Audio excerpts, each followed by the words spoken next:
Okay, for my first demonstration, I'm going to use the part whole problem type along with our strips of paper, some concrete manipulatives, and then our word problem. This is for grade 2, and it says, Mrs. Butler had a kindergarten class of 24 students. 12 of the students were girls. How many of the students were boys?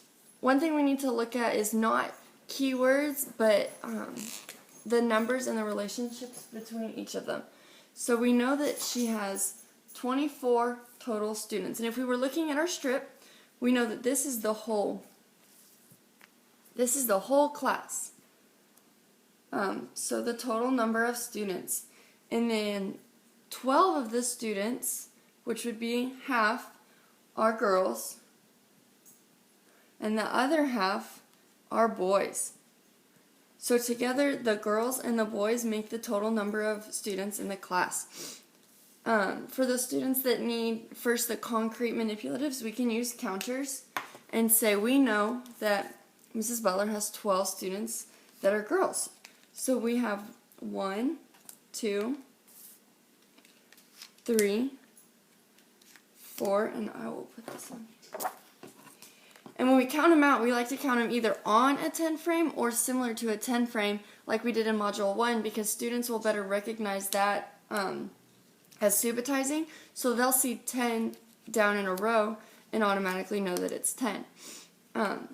So we have 1, 2, 3, 4, 5, 6, 7, 8, 9, 10, 11, and 12.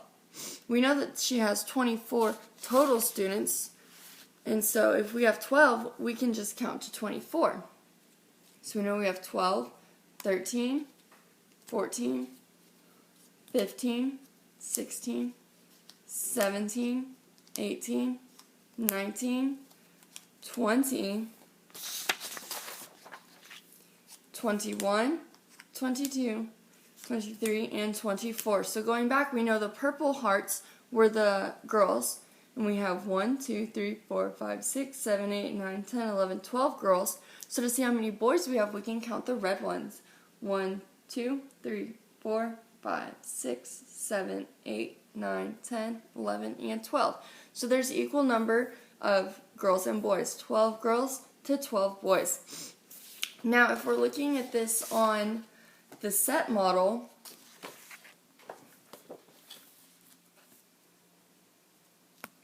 we can see that the whole number, this whole thing, is the total number of students. And we can say part A, since we know, is girls, and part B is boys. And so we'll put a 12 here for girls. The whole number of students is 24, and then we don't know how many boys there are. So part A right here in the algebra part would be 12 plus question mark, because we don't know, equals 24. One important thing to teach students is the relationship between the left side of the equal sign to the right side of the equal sign. They have to be the same or equal. That's why this set model looks like a balance. It has to be balanced out. So if we wrote it out like this, plus, we'll put a B for boys, equals 24. We have to subtract 12 from each side. So the total number of boys equals 4 minus 2 is 2. And then 2 minus 1 is 1. So the number of boys equals 12. And to go back and reiterate, the reason that we subtract 12 from both sides is because both sides of the equal sign have to be equal. So if we subtract 12 from the left side, we have to subtract 12 from the right side.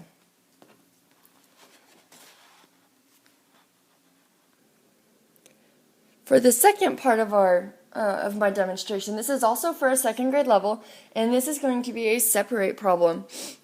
So we'll go ahead and read it. It says, Nikki earned $30 for doing her monthly chores. She then bought a movie ticket for $9. How much money does she have left? So again, not looking at keywords, but looking at what's important in the problem is Nikki has $30. So we know that's what she has for doing her chores. She then bought a movie ticket for $9. That means that she spent the money and no longer has it. And that's why we know we need to use separate to separate the $9 from the $30. We can look at the strip diagram again and see that the blue strip is the total number of dollars that Nikki earned when she did her chores this month, which is 30. So this will be the total number of money or dollars. And then she spent $9. So this strip shows how much money she spent, got rid of, and that we need to take away. For those students that need to see it with concrete objects, we can go back to our counters and show that we have $30, and again using the 10 frame because that's what they'll be familiar with to be able to subitize the numbers. We have 1, 2, 3, 4, 5, 6, 7, 8, 9, 10, 11, 12, 13, 14, 15, 16, 17, 18, 19, and 20. And that's not all. We know she has some more. 21, 22, 23, 24, 25, 26, 27, 28, 29, and 30. So this is the total number of money Nikki earned doing her chores. It's $30. And we know that she spent $9 at the movies. So we're going to take away 9 of the counters to show the $9 that she spent. 1, 2, 3, 4, 5, 6, 7, 8, and 9.